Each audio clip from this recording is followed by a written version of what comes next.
पाकिस्तान ने पहले one day match में जनूबी अफ्रीका को 3 विकेटों से शिकस्त देकर सीरीज में 1-0 से बढ़तरी हासिल कर ली। साइम अयूब और सलमान आगा की शानदार बैटिंग। साइम अयूब की सेंचुरी 109 रन बनाए। सलमान अली आगा के नाकाबिले शिकस्त 82 रन। सलमान अली आगा ने 4 विकेटें भी हासिल की। जनूबी अफ्रीका ने पहले खेलते हुए 240 रन का हदफ दिया था।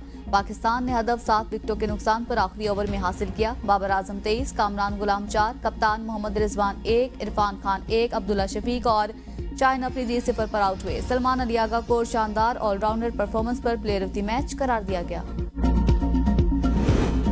यूनान कश्ती हादसे में 5 पाकिस्तानी जान की बाजी हार गए। वजीर आजम शहबाज शरीफ का काबीना इजलास से खिताब। कहा, पहले भी 260 पाकिस्तानी कश्ती हादसे में डूब गए थे। 2023 के वाकये की रोशनी में सख्त फैसले करने होंगे। पोलियो का दुनिया भर से खात्मा हो चुका। पोलियो वर्कर्स जांफशानी से अपना फरीजा अंजाम दे रही हैं। शरह सूद 15 से कम होकर 13% पर आना खुश आइंद। शरह सूद में कमी से मुआशी तरक्की और सरमायाकारी में इजाफा होगा। मौका है अब मिलकर मुल्क में मुआशी पहिया चलाएं। आंखों में मुस्तकबिल के सुहाने ख्वाब सजाकर बैरून मुल्क जाने वाले नौजवान मौत की आगोश में चले गए। मंडी बहाउद्दीन के एहतशाम को मंजिल तो न मिल सकी मगर मौत मिल गई। घर वाले गम से निडाल, एहतशाम के वालिद गम की तस्वीर बन गई। एक लापता शहरी के भाई का कहना है 11 दिसंबर को आखिरी मरतबा भाई से राबता हुआ। 13 दिसंबर को हादसा हुआ था। गुजरावाला में यूनान कश्ती हादसे का पहला मुकदमा दर्ज। मुकदमा हादसे में जाँ बहक मोहम्मद सुफियान के वालिद के बयान पर दर्ज किया गया। वालिद ने मौक़िफ़ इख्तियार किया। कश्ती में दीगर लोगों के साथ मेरा बेटा सुफियान भी सवार था।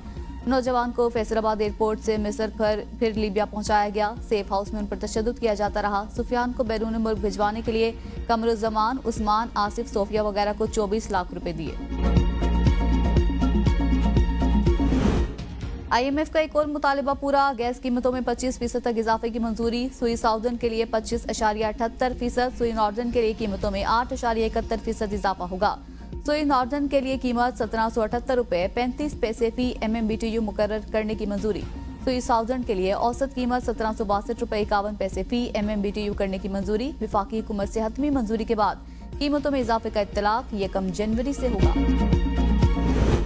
स्मोक के बाद फोग आ गई। धुंध के बाइस मोटरवेज मुतादिद मकामात पर बंद। M1 पेशावर से रशकई तक धुंध के बाइस बंद कर दी गई। M3 लाहौर से जड़ावाला तक बंद कर दी गई। तर्जमान मोटरवे पुलिस का कहना है ड्राइवर तेज रफ्तारी से गुरेज करें। शहरी मालूमात के लिए मोटरवे की हेल्पलाइन पर राबता करें।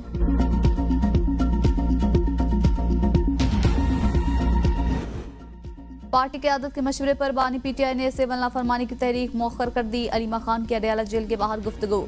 कहा, बानी PTI ने 7 नाफरमानी तहरीक मुलतवी करने की शराइत पेश कर दी। सुप्रीम कोर्ट के 3 सीनियर जजेस पर जुडिशल कमीशन बनाने और बेगुनाह कैदियों को रिहा करने का मुतालिबा।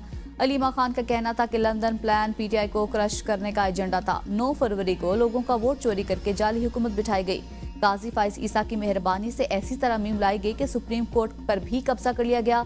अगर बानी PTI के मुतालिबात तस्लीम ना किए गए तो तरसीलात ज़र वतन ना भेजने की अपील कर देंगे। गरीब मेहनत कश मजदूर बाहर काम करके डॉलर पाकिस्तान भेजते हैं और आप लेकर मुल्क से बाहर चले जाते हैं।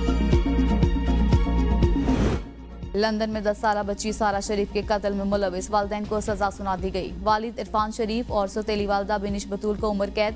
सारा शरीफ के चचा फैसल मलिक को 16 साल कैद की सजा। जज ने कहा, वालिद इरफान शरीफ को कम से कम 40 साल जेल में गुजारना पड़ेंगे। बिनिश बतूल को कम से कम 33 साल जेल में गुजारना होंगे। सजा का कम से कम वक्त खत्म होने के बाद भी रिहाई की गारंटी नहीं। कम से कम सजा का वक्त खत्म होने के बाद पेरोल फैसला करेगा। जेल से रिहा होने के बाद सारी उम्र बिनिश और इरफान लाइसेंस पर रहेंगे। मरने तक लाइसेंस की खिलाफ वर्जी की तो दोबारा जेल में डाल दिया जाएगा। बिनिश बतूल को पहले भी फ्रॉड के केस में सजा हो चुकी। मुल्जिमान को जेहलम से गिरफ्तार किया गया था। और विफाकी वजीर दाखिला मोहसिन नकवी की हिदायत पर इस्लामाबाद में इंतहाई तेज रफ्तारी से अंडरपास की तामीर का नया रिकॉर्ड। जिना एवेन्यू F8 एक्सचेंज चौक इंटरचेंज का अंडरपास सिर्फ 42 रोज में मुकम्मल होगा। अंडरपास का मजमूई तौर पर 75% काम मुकम्मल। 25 दिसंबर को ट्रैफिक के लिए खोल दिया जाएगा।